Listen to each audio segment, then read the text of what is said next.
Welcome, everybody, to the World of Ability Podcast Network. My name is Emily Gomer, and a podcast engineer here. And we are excited to bring you another episode of Let's Be Trees with Sherry Wallace. And just quickly here, Let's Be Trees is a revolutionary humanitarian nonprofit cemetery society that is looking to transform estates and land gifts into private community cemeteries, and is funded 100% by membership and donations.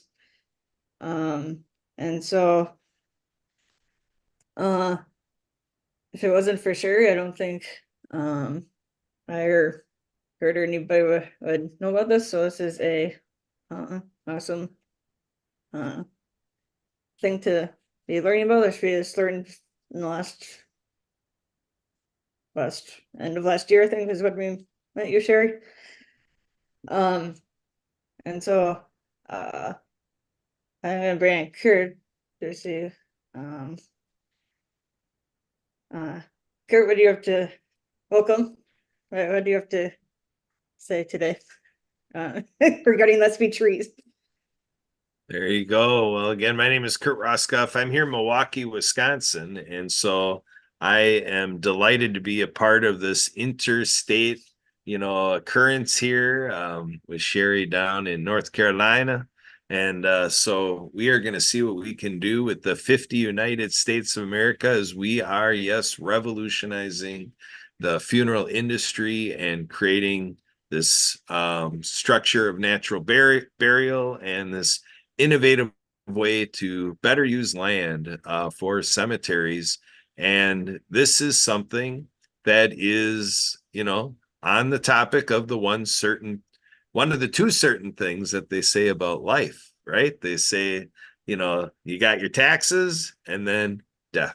So are we prepared for when we pass on and where we're going to be? What is going to happen with our bodies at the time that our life is over? And so this is a very valuable organization, and we have a membership structure. And the reality here is, the thing that's going to fuel this is people, power of the people, and people coming into this and saying, yes, this is great to be able to take, the funeral industry and the business of funerals and to make it a nonprofit function, because then we're better taking care of people and can bring in social mission to really make this more what it needs to be. Sherry here, she refers to historically the practice of burial used to be way different, and there wasn't this dynamic that people were being cremated just because financially and some other forced elements in life, just lacking choices and just not having a real alternative to cremation. So not that I'm going to sit here all against cremation, but I think we can agree that it is just perverted the magnitude of cremations as compared to people who really would have wanted that to be the way that they moved on. And like I say, some people choose to be cremated and they're completely cool with it, and that's what they want to do.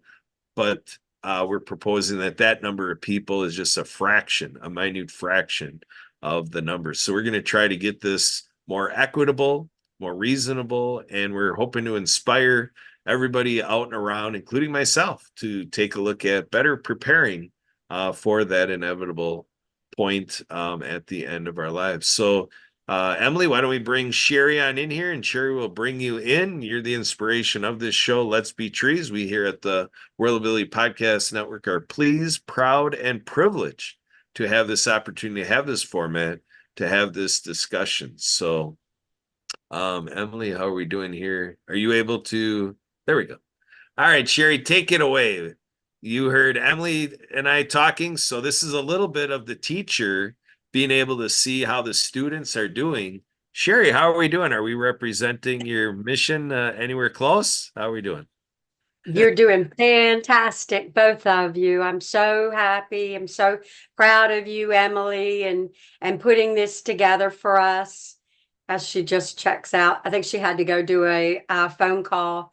So, but we are revolutionizing the funeral industry. We are taking it from profit to nonprofit, and we've figured out that the hardest part of this seems to be that people can't believe that it could be true. So you're talking to somebody and you're saying, yeah, so we could buy a $3 million property, 300 acres. We could have a $100 one-time membership fee and render funerals basically free. And people are looking at me like I have a third head, but the numbers work. The numbers are on 300 acres of land. You can assume you could bury 300,000 people. So now you've got $30 million. We don't need $30 million. We only need 3 million to purchase it. So let's say we set ourselves up with $10 million and start having our society building off of that. And then we take that other $20 million and invest it so that we can pay back dividends to our members.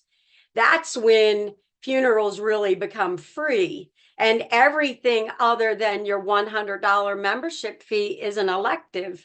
I mean, I sat on the phone yesterday talking with a lawyer at length, and he kept telling me they're not free. They're not free. The fact of the matter is, everything that he asked or mentioned was basically elective, because what did our grandparents used to do? You know, they dug a hole. That's what they used to do. You know, they wrapped, you could get wrapped up in a flag, a sheet, a blanket, anything. If you want to buy flowers, that's extra. That's an elective. The fact of the matter is, if we come together, and all we have to do really is just sign up for your state, put your name on our list for your state, that if we can get the land in your state, you would become a member of our cemetery society. And then when we get 50,000 names in every state, we're going to contract for land, and then we'll meet at the courthouse or PayPal your money or whatever makes you feel good. But we'll buy it as a 501c7 society and then link it to our other 501c7 societies across the country. And then if you die in Oklahoma, then you could be buried in the one that we get in Oklahoma, or however that works out. And we can use those as like destination vacations. I'm hoping to see a lot of that. You know, we're picking beautiful mansions for a reason, so that people want to be around them. And then making them, you know, amazing, gorgeous gardens seems to thrill people also. So there's the hardest thing has been to convince people that this simple idea wasn't thought of before. And I'm not saying that it wasn't thought of. I'm sure it probably was and kept on the down low. But sometimes it takes, and it did, just an ordinary person to bring about something extraordinary. And I'm not trying to brag or anything, but seriously, this is the perfect cemetery society. There's you I mean, other than somebody who wants to be buried at a national cemetery, or they have a family plot and plans like that, almost everybody else would probably consider changing their plans so that they could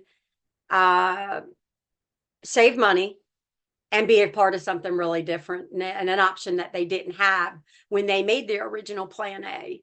You know, but what I want to see is what happens when the people who have plan A's already in place, like, you know, I'm going to be buried at the cemetery north of town, and I'm having the funeral at Pew Funeral Home, and I'm having, you know, whatever. They got their whole deal figured out. They've got $20,000 put in a nest egg or in an insurance policy for it.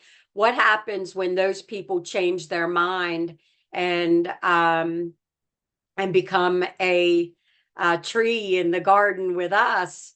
Well, the numbers on that are astonishing, Kurt. And I did some numbers, and just listen to this.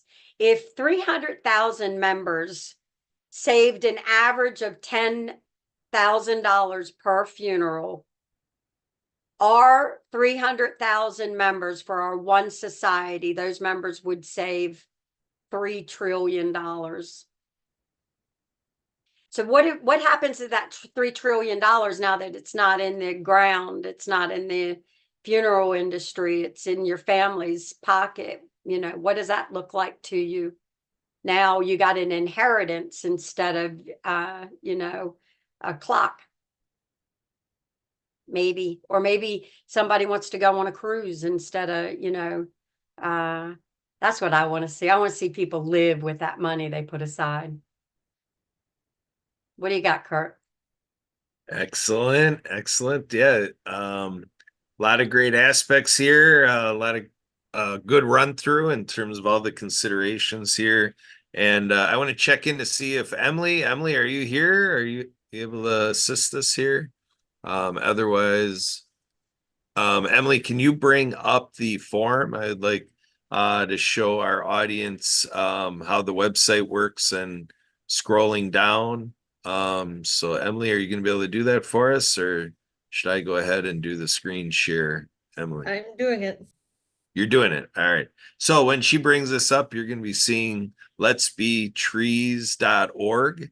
And so I just want to show this because there's a lot of like what Sherry referred to is up at the top and a good run through. And then towards the bottom section, there is a join us form where you can see you can put your name and email address and also to have a message.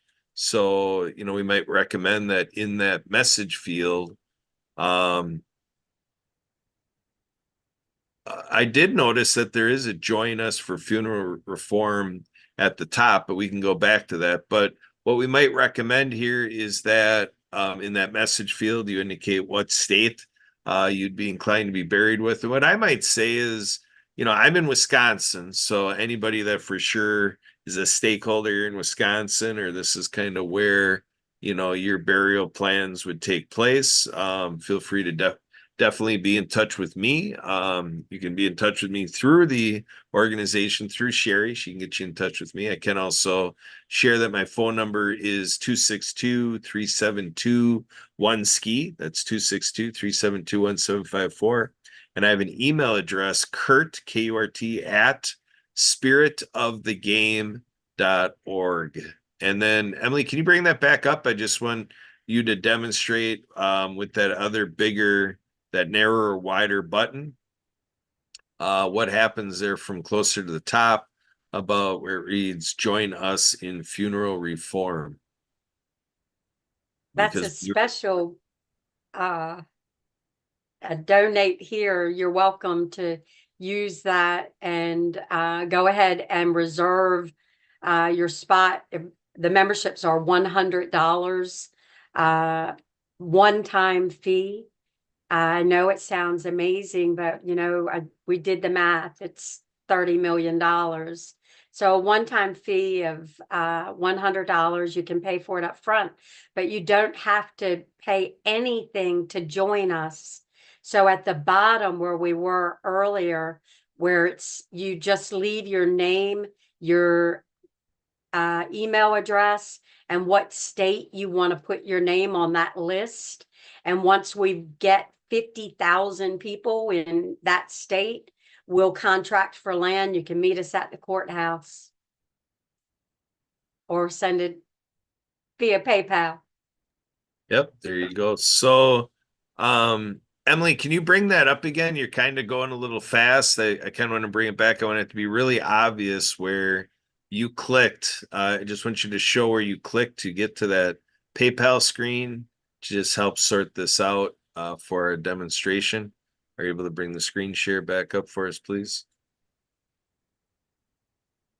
All right, here it comes. So again, I just want to show that wider green button here. There it is. Join us for funeral reform. So that's the button that Emily clicked that brought to the PayPal. So that's join us financially, apparently. And then down below is more of just being available to us as a person and just putting your name and email address and getting the conversation started in Mhm. terms of how this can work in your journey. So, all right, So, Emily, thank you very much. so one of the things that I think it might be important uh, to tell people about is that no money is needed right now, but depending on how much land we find, the first people that pay are going to be the first ones to be let in. And so our project in Macon, North Carolina is 300,000 acres. We can only assume that we can have 300 acres. We can only, we're limited with the number of members that we can have. So if in a state, depending on how quickly this grows, you may, we'll let people know though, if more people are paying than not, whatever, we can let that's going to be a non-issue. It will work it out. Everything's going to be fine. Yeah, well, and Sherry, there's a couple things happening here. You're rejoicing that Let's Be Trees is ready to move forward. We have the cemetery land in North Carolina, and so that's kind of where you're saying that we need to people, and all the way along the way, yeah, people coming in, like we're talking 300,000 people. So the more each of you out there come into this and make yourself available wherever you are in the world, really, this is going to all move forward a lot more rapidly and just kind of get to be more and more exciting when we have masses of people all around. Obviously, locally there in North Carolina is going to be the biggest vim and vigor to the whole thing because of the proximity. And when you talk about, the money not being needed, I think it's because of our North Carolina beginnings, kind of, that being established. But like for here in Wisconsin, money is needed to buy the land, or unless somebody's just going to donate land, here in Wisconsin, right? So I think maybe let me clear this up, Kurt, so that it's abundantly clear. We don't need money now. We'll go to closing in North Carolina on this Macon property when we find 50,000 people. We will walk in with $5 million, or we'll have $5 million to work with. The property sits at $3 million. So we'll have $5 million, $2 million to work with, and then then we'll sell out the rest of our membership up to 300,000.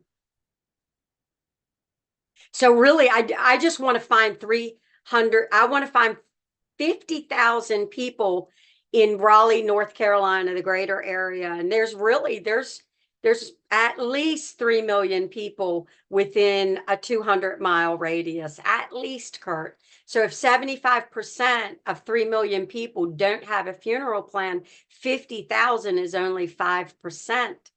So we need 5% of the population to say, hey, if you can, I would.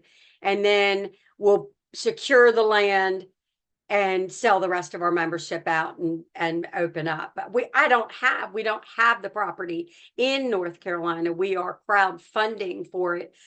If we can get it, we can get it. And if not, maybe our first project will be in Massachusetts. I just talked with a dynamo young paralegal in Massachusetts who wants to come on board as a board member and to lead her state with John Petros, who you met on Monday, to lead Massachusetts in funeral reform.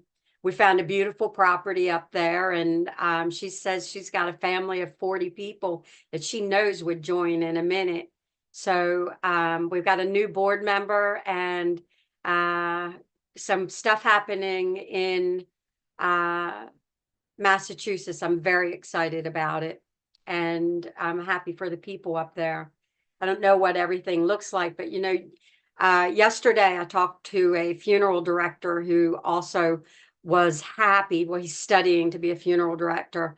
Was happy to come on board as a lawyer / funeral director, as a board member or as an advisory board member for us. I spoke with a fellow this morning in Tennessee, Terry Bagsby. He owns Patriot Funding, and they get small, they get funding for all sorts of projects, amazing projects that he has. We're talking about getting some stuff for some marketing that we're being challenged with, and or getting a bridge loan in case something happened and we needed a bridge loan between the date of closing and the date that we could get all of our members' monies submitted. So he's working with angel investors and talking to them. And what he's finding out so far is that these angel investors have never seen anything like this. And so they have no way of proving its worth. And I said to him that, well, that's because no one's ever done it except for churches. And churches don't release their financials. And so a lot of people, it has been done, but it's been done on a different pay scale. Churches would go around and open up by crowdfunding. You get enough people to follow anybody, and you can buy 2 acres and open a church. So churches have done it, but this business model's never been done before. And sometimes, like we were talking earlier, it takes this really simple person to come up with a simple solution. And that was me. I'm not an educated person at all. And I have no idea how I got this far along, but I'm here and I'm not going to stop. I actually feel like I can't stop. Before I leave this world, we're going to reform the funeral industry for those who want it reformed. Excellent. So I think that's a great way to wrap up today's session of Let's Be Trees. We'll be doing this every week. So Emily, back over to you. Why don't we button it up, wrap it up, and put everybody ready and waiting for us to come back next week, next show. Emily Gomer, Thank over you. to you. To thank everybody for tuning in, and thank you to Marcus Hart of Transforming Media, Jace Join of the Disability Channel, Jack Clayton of the Peck Channel, Lawrence Wingate of Wingate Studios for their support and replaying of the show on their platforms. So until next week, everybody stay healthy and happy.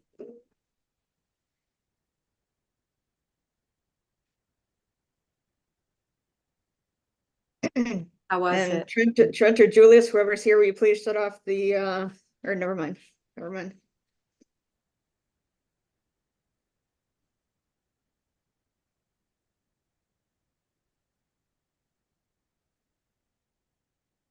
Oh, I can breathe. Yeah. Well, Emily is trying to address our YouTube audience. We are still streaming onto the YouTube channel. So Emily,